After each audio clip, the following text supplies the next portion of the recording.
Welcome back, everybody, to Planescape Torment. Okay, well, as long, well, not as long, as well as picking up an extra companion, we have found, well, I have found the answer to Eccos' voice. It's good to be journeying again. The brothel was a learning experience, but I think it was time I moved on. It's definitely nice to have other pleasant company about. Now, I want to go down to the curiosity shop and spend big, because apparently it is quite a lot of money to buy the items that are required to give Echo a voice. Vrishka, let's go.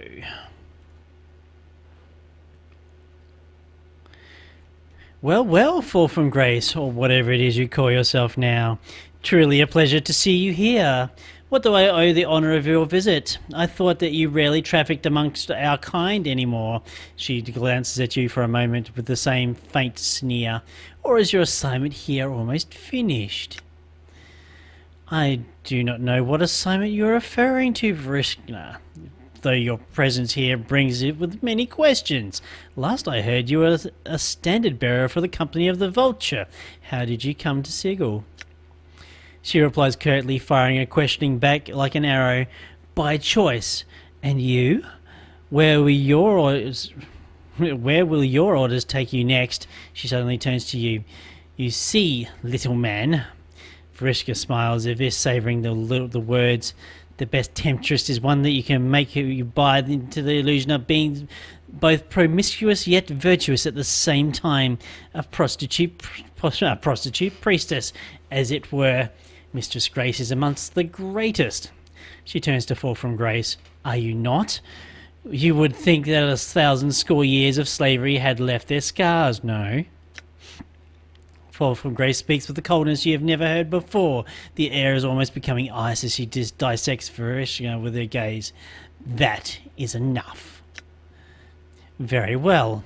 Though you are the ones who came into my emporium. Vrishka looks at you. Yes. Vrishka gives her a quick half bow. Welcome back. Here to buy something? Yes, I am. The exotic items. Front of the store. The Diva's Tears. You examine a small glass vial named as Diva's Tears. These were collected from a diva who was captured during a blood war skirmish. The fiends tormented the imprisoned angel for eons before he at last escaped. This small bottle holds the 12 tears he shed in that time. Their price is but 100 copper commons. Yep, I'll take them. Vrishka, yes, Vrishka purrs. A wise choice. The copper you pour into her hand seems to disappear at the moment it touches her palm. She hands you the item. Please enjoy our newest acquisition. I'd like to look at the exotic again. Front of the store. Back of the store. Middle store? Back of the store, hang on. Weapons, hang on. Stained lens, ring, Ailstein, no. Front, paper oil. Weapons and charms, maybe. Now the thing I am looking for is hopefully here. Or unless I've already bought it. Which is actually quite possible. Yeah, Fiend's Tongue. I've already bought it. Done. I just needed the tears. Apparently. So I'm hoping that this will do what it needs to do. And it is so nice to have a priest in the party. Prostitute one at that. So, yep. Right. Echo, Echo, Echo. Wherefore art thou?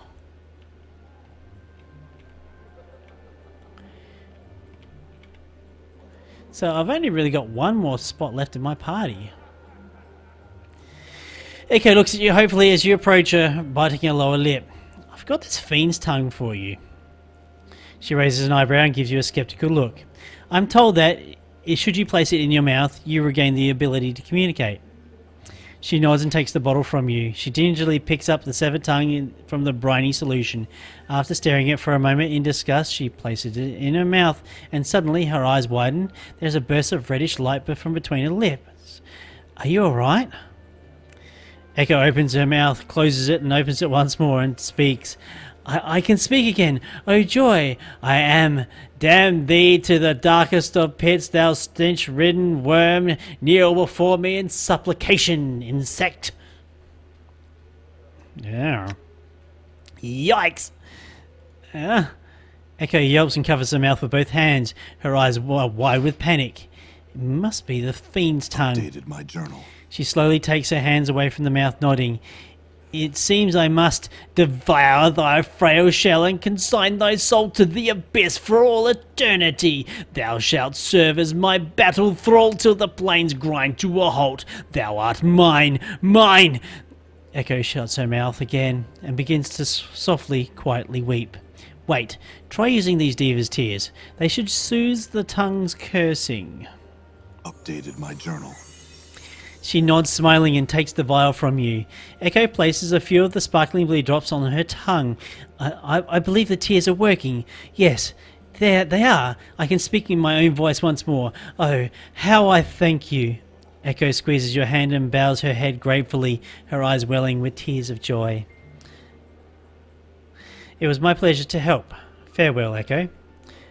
But I don't want to do that. I want to ask Echo again about Ravel. Echo waves pleasantly as you approach her. Greetings, sir, and well met once more. Had some questions. Do you know anything about Ravel, Puzzwell? Echo nods and lowers her voice. In fact, I do. Not only does she exist, she has children. Where would I find them? Updated my journal. One of them is here, at times. Kesai Cerise. She is a child of Ravel's, even though she is loath to accept the fact. Who would blame her? She pauses for a moment, thinking, I would have never got to her to admit it, although I'm sure it is true. Fascinating. Thanks, Echo. Farewell. All right. Right, so we have got to find Kesai. Kesai Cerise. Kesai Cerise smiles warmly as you draw near, pushing a wavy lock of her hair away from her bright crimson eyes. Well, greetings once again. Can I do something for you? Kesai, are you Ravel's daughter? Kesai suddenly bares her teeth, her eyes narrowing to slits of blazing crimson. What? Where did you hear such a thing? Echo told me. Updated my journal. Ridiculous! I think I'd know if that wicked hag was my own mother. Now stop bothering me about it. Who is your mother then? I don't know, all right. My father raised me. I never knew her, but I do look like a night hag to...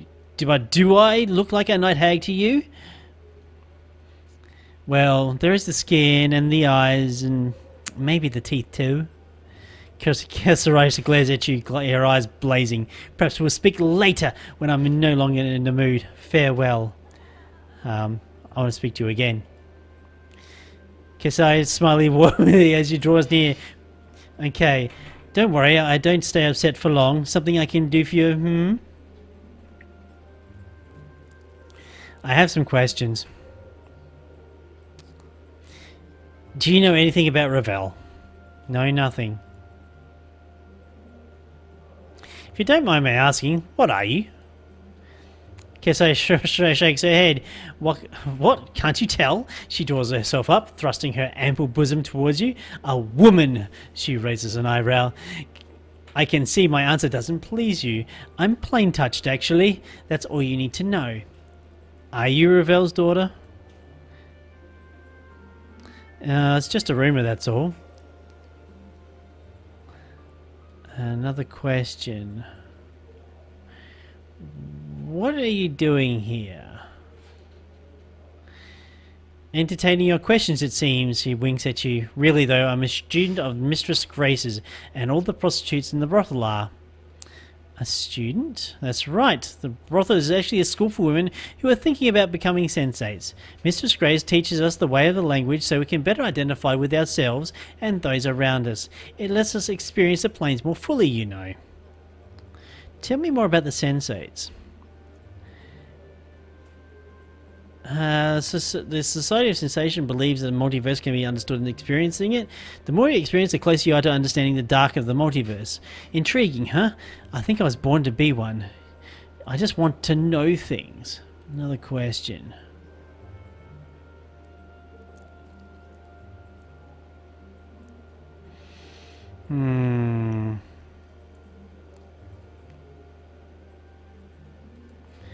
Da-da-da-da-da.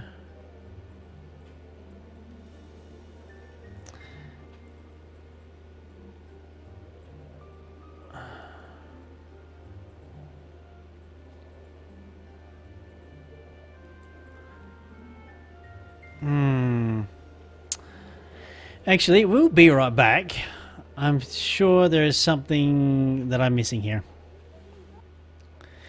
Okay, we're back. And it turns out... All right. ...that Kimsai had some questions. Right. I heard that Kasai Cerise is Ravel's daughter. Is that true? She shrugs. As far as I know, yes. She suddenly looks suspicious. Why? I asked her about it and she denied it. So, not as if it is any of your business in the first place. Perhaps not. I have other questions.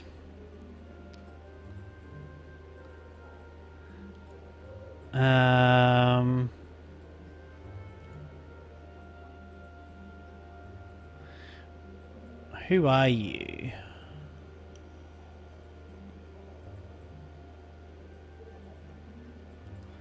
Another question.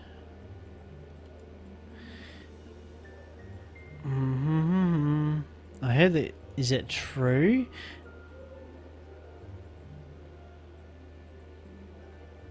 I denied it.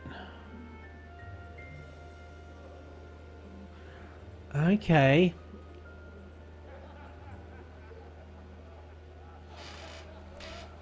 There is something I am obviously missing here.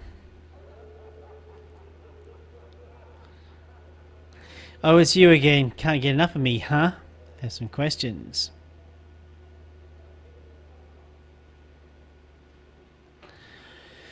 Who are you?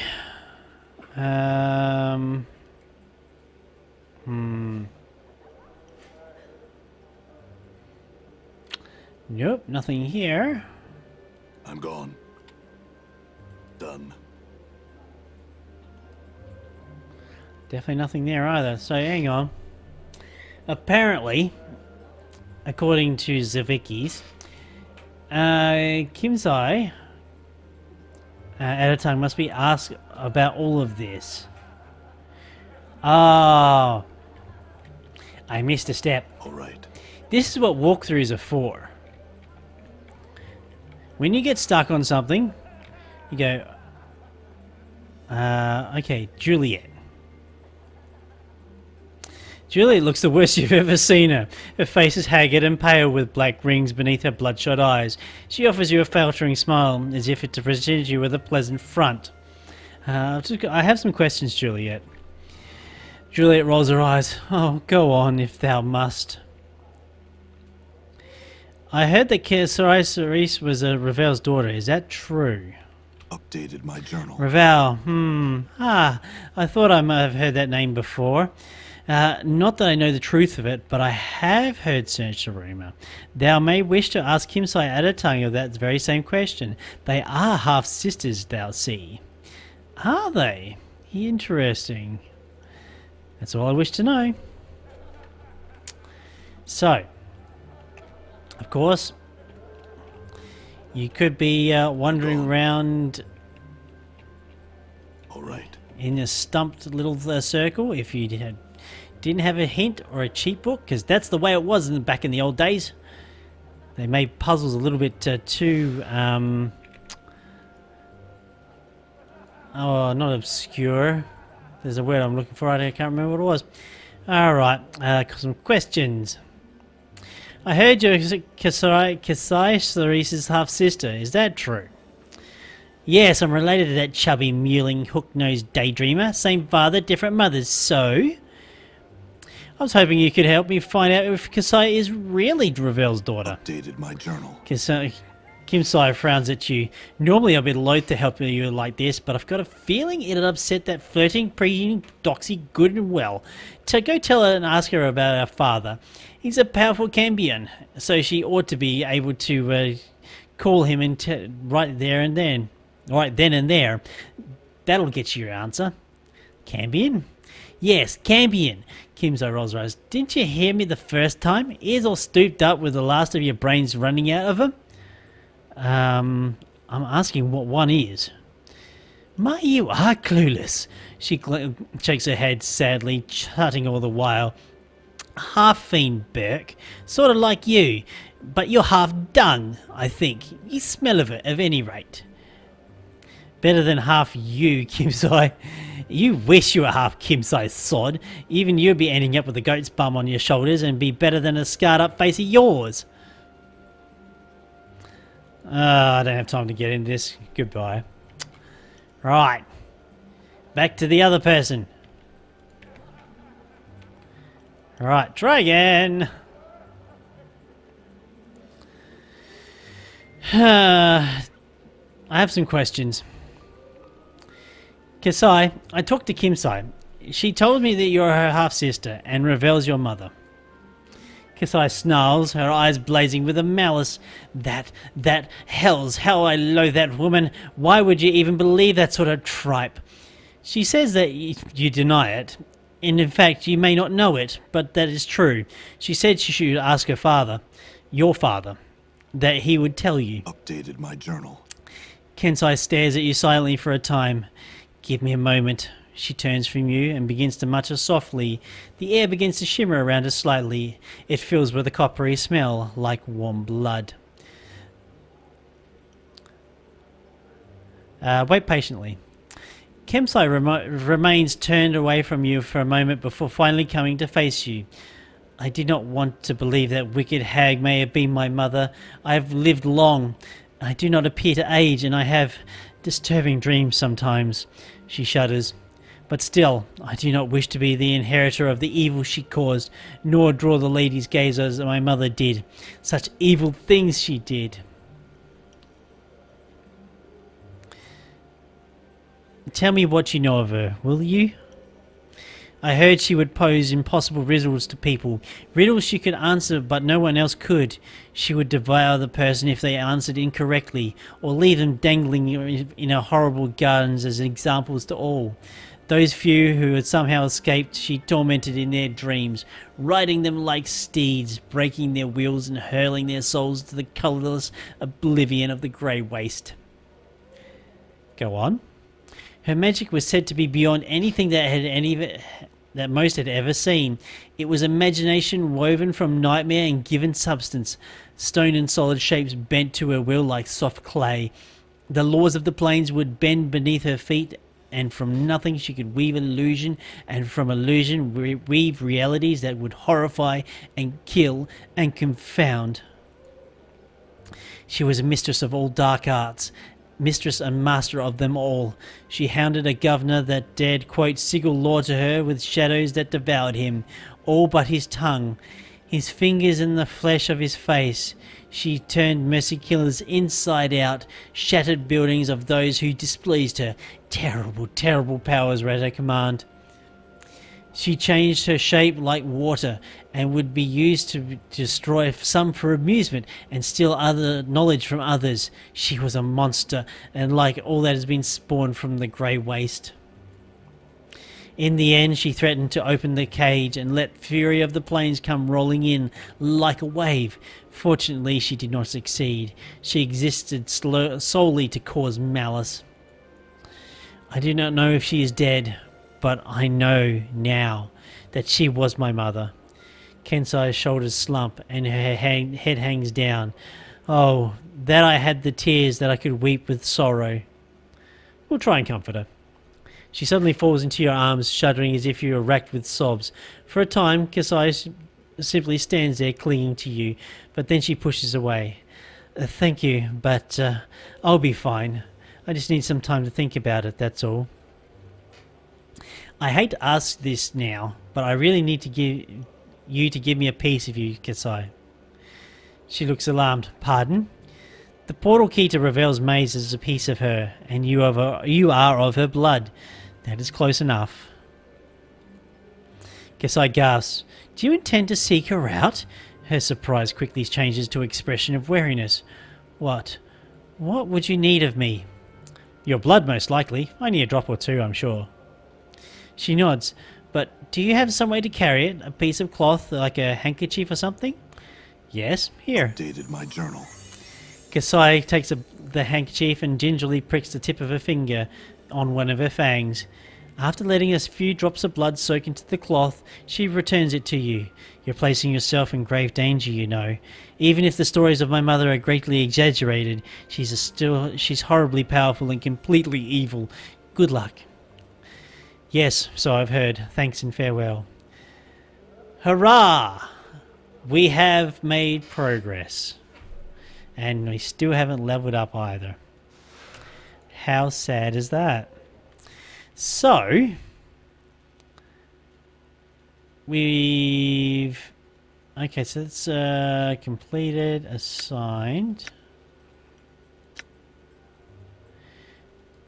Back. Journal. Right, we're only in day 20, holy cow. Alright, so we've got the key. Scrolling up, scrolling up, scrolling up. Keep scrolling. Puzzle boxes.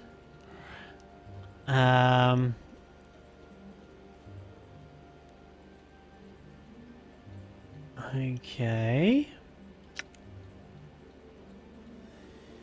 Rook, crystal,